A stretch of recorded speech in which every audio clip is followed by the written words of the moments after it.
Lesson 4, Photosynthesis in higher plants.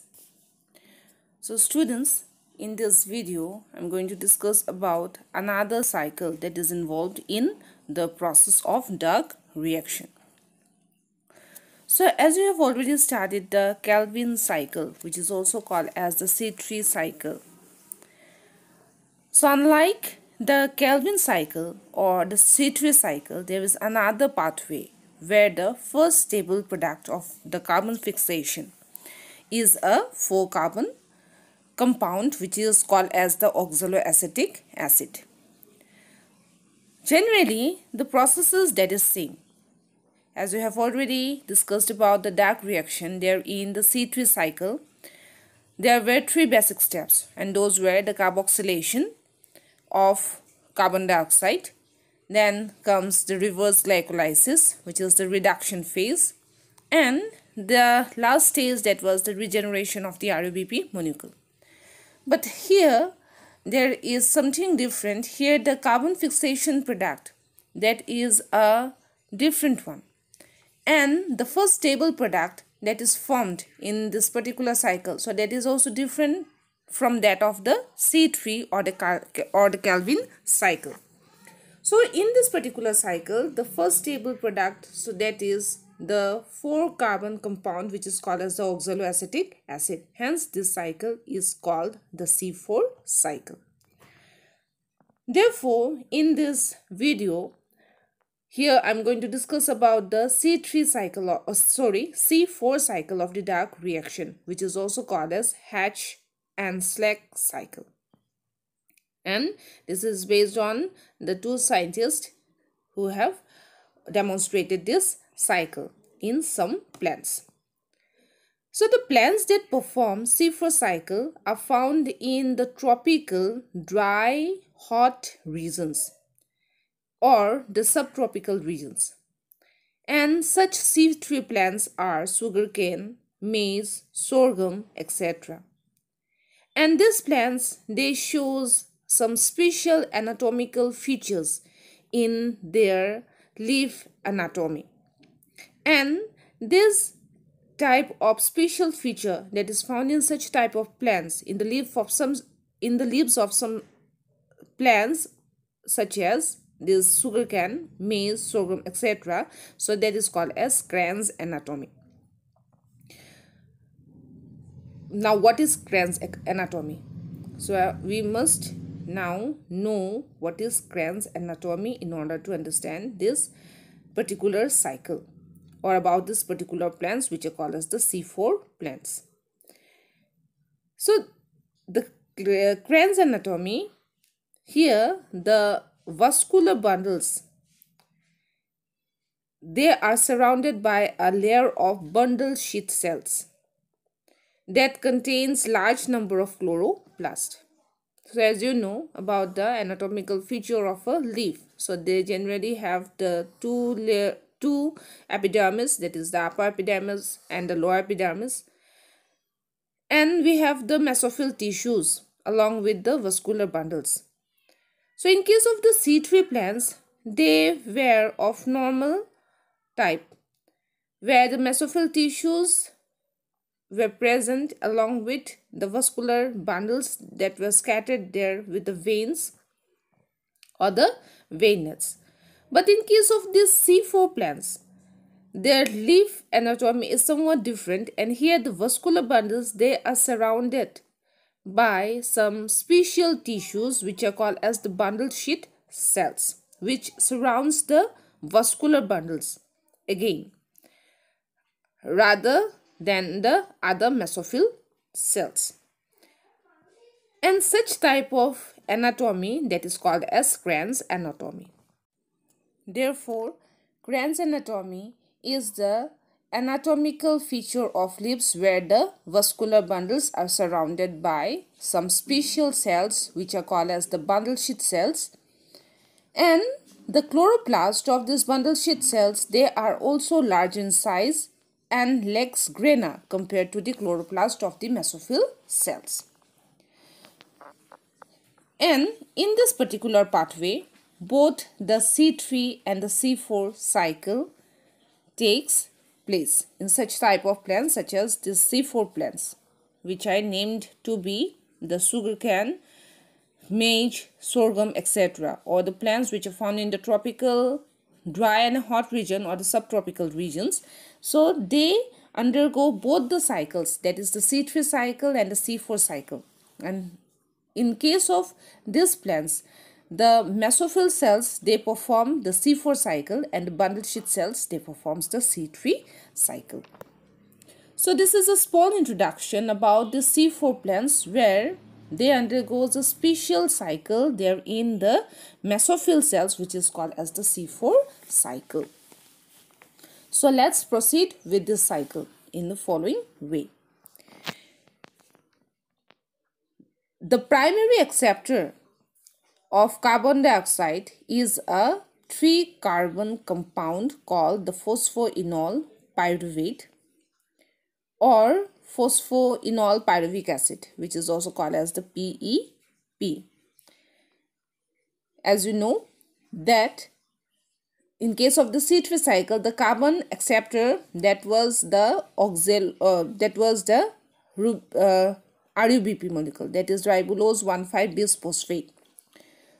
And in case of this C4 cycle, the primary carbon dioxide acceptor will be a 3-carbon compound which is called as phosphoenol pyruvate or phosphoenol pyruvic acid. So these two are the similar compounds, and this is also called as PEP in short. In the mesophyll cells, the PEP combines with the carbon dioxide and forms a 4-carbon compound called the oxaloacetic acid, which is the first stable compound in case of this C4 cycle, which takes place there in the mesophyll cells. And this whole reaction, it takes place with the presence of an enzyme which is called as phosphoenol pyruvate carboxylase. Now the oxaloacetic acid is then reduced to malic acid or malate there in the mesophyll cells itself. So the oxaloacetic acid, which is the first stable product, so that gets converted to malic acid or malate. The oxaloacetic acid, malic acid, and from the malic acid, the formation of the aspartic acid also takes place, are transported to the cells of the bundle sheath cells. So from it starts with the mesophyll cells, and there the products of this C4 cycle that comes to the bundle sheath cells, that is near or that surrounds the vascular bundle. In bundle sheath cells, the chloroplast, there within the chloroplast, as we know that there is no granular particles there, the malic acid is decarboxylated to yield pyruvic acid and carbon dioxide in presence of malic enzyme. Till now, what we have got is that the PEP that accepts the carbon dioxide molecule, that is converted to the first stable product, which is a 4-carbon compound called as the oxaloacetic acid. Then the oxaloacetic acid that gets converted to malic acid and aspartic acid. And they comes to the bundle sheath cells, and in the bundle sheath cells they again undergoes the reduction process here, and it forms another compound which is called as the pyruvic acid, and in that particular process carbon dioxide molecule that gets eliminated there in the bundle sheath cells. The pyruvic acid is then decarboxylated and returns to the mesophyll cells, where it gets converted into phosphoenol pyruvate. So as you know that regeneration, that is another mechanism that needs to be taking place there in the mesophyll cells. So this pyruvic acid, it again returns back to the mesophyll cells, and this pyruvic acid, it goes to another change where the regeneration of the phosphoenol pyruvate takes place, which is going to accept another carbon dioxide molecule. And in this whole process, 2 ATP molecules are required more in case of the C4 cycle to regenerate the ATP from the AMP. Hence, the net ATP in the C4 cycle is 30 molecules of ATP. In the whole process, total of 30 ATP are required. Now let's come to the bundle sheet cells. Now during the bundle sheet cells, the carbon dioxide is again present, and this carbon dioxide, which was released during the conversion of this pyruvic acid, that carbon dioxide is accepted by the carbon dioxide acceptor which is present in the bundle sheet cells, which is RUBP, that is ribulose 1,5-bis phosphate, which is the carbon dioxide molecule or acceptor molecule there in the C3 cycle. As I have already mentioned that there in the bundle sheet cells, the C3 cycle is only going to take place. So as you know, in case of the C3 cycle, the carbon dioxide molecule, that is acceptor molecule, that is RUBP. And this RUBP, it again undergoes its own pathway where the RUBP, it again reduces and forms the first stable product, which is the phosphoglyceric acid. This phosphoglyceric acid that undergoes the reduction process, which we call it to be the reverse glycolysis, where it forms the glucose molecule, and the last step, that was the regeneration of the RUBP molecule. So that was already discussed in the last class. What we have learned here is that in case of the tropical, subtropical or tropical dry condition plants, so they needs to undergo two types of cycles, where the mesophyll cells, they accept the carbon dioxide molecule with the help of another carbon dioxide acceptor molecule, which is called as phosphoenol pyruvate, and this carbon dioxide molecule that is brought to the bundle sheet cells where the production of the glucose takes place. That means in the mesophyll cells, no production of glucose takes place, and in case of such plants such as sugarcane, maize, etc., the production of glucose that takes place there in the bundle sheet cells where the C3 cycle takes place. So thus the basic pathway that results in the formation of the sugar is the Calvin cycle here, and it is common to both the C3 and C4 plants. That means the Calvin cycle that will occur both in the C3 plants, which are the normal plants here, and in case of the C4 plants also. So this is all about the Hatch and Slake pathway, which takes place in case of the C4 plants, where two different types of cells are involved in order to execute the dark reaction of photosynthesis. Let's discuss another mechanism that takes place in the plant cells during the process of photosynthesis, and this is called as photorespiration. So photorespiration is another such process that takes place within the plant cells, and basically in those plants which are in a high temperature regions. So as you know that the photosynthesis process that takes place in the chloroplast, it takes place wholly in the chloroplast. So this photorespiration that also occurs in the chloroplast, but along with the chloroplast, two other organelles are involved in this particular process, which is the peroxisome and the mitochondria. So during C3 cycle, that was a part of the dark reaction which was independent of light. So C3 cycle, as we know that it can take place during the daytime as well. So during the C3 cycle, when the temperature becomes high, as you know that gradually as the day proceeds, the temperature, it also becomes high during the daytime. So in that particular period, the oxygen concentration, that also increases during the daytime.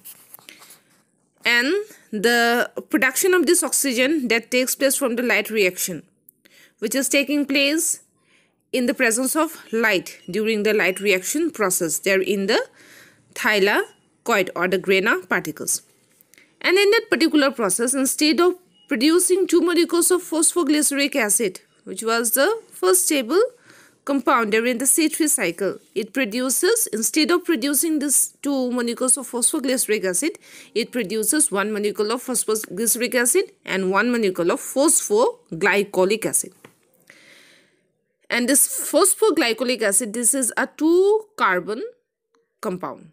So phosphoglyceric acid is directed to C3 cycle, and this phosphoglycolic acid, it is directed to the peroxisome, which is another cell organelle which is present inside a plant cell.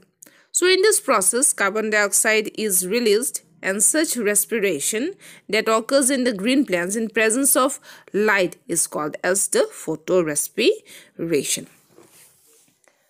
So this is another phenomenon that is seen in case of the plants during the process of photosynthesis only, during the daytime.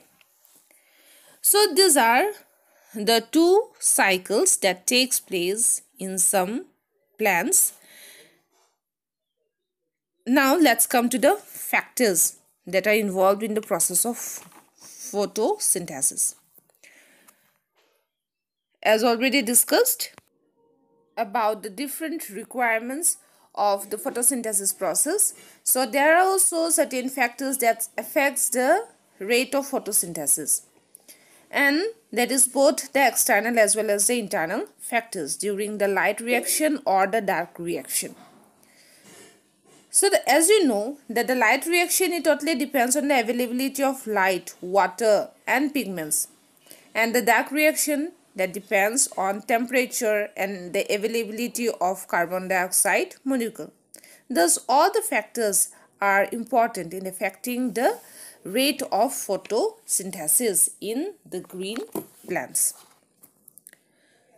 So this is all about the photosynthetic process that we have discussed till now, and in this whole chapter the mechanism of photosynthesis, which was the important part, that how photosynthesis takes place. So there we came to know after all these videos is that the photosynthesis reaction, it undergoes 2 types of steps. One which is dependent upon light, which is called as the light reaction, where the production of ATP takes place along with the photolysis of water, which yields the oxygen molecule during the process of photosynthesis. And the other important phase was the dark reaction, which was independent of light. And in that particular process, which took place during the stroma of the chloroplast, as this both the reactions that takes place during the chloroplast. So there we got the process where the glucose molecule was formed. And finally, the chemical reaction that is involved is the carbon dioxide molecule, when it comes in contact with the water molecule, then it yields the glucose molecule, then oxygen molecule, and another byproduct, that is the water molecule. So this is the end of this particular chapter. Thank you.